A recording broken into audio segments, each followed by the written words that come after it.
Complice il maltempo che nella mattinata ha colpito la città di Padova, il primo martedì, dal retrogusto di lunedì, di zona arancione non ha spinto molti padovani in centro.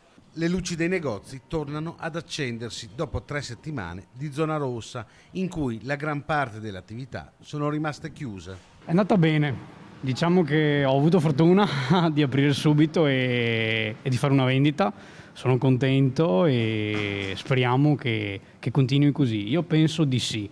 La gente ha voglia, secondo me, di ricominciare ad acquistare non solo online ma anche nel negozio fisico e speriamo che continui così, insomma.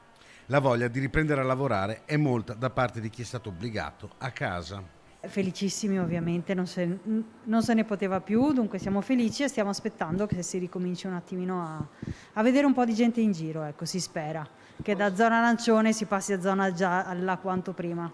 Queste settimane di zona rossa però hanno sollevato anche molte polemiche per i paradossi che si sono andati a creare, le chiusure che hanno colpito alcuni e risparmiato altri. Erano aperti i negozi di intimo e quelli comunque per bambini, che alla fine, nel senso, sì, ok che è di prima necessità, però comunque come anche là si forma l'assembramento o comunque che va gente, non vedo perché noi dobbiamo, chiudere. Mercoledì mattina intanto ci sarà una mobilitazione nazionale degli associati di Confesercenti.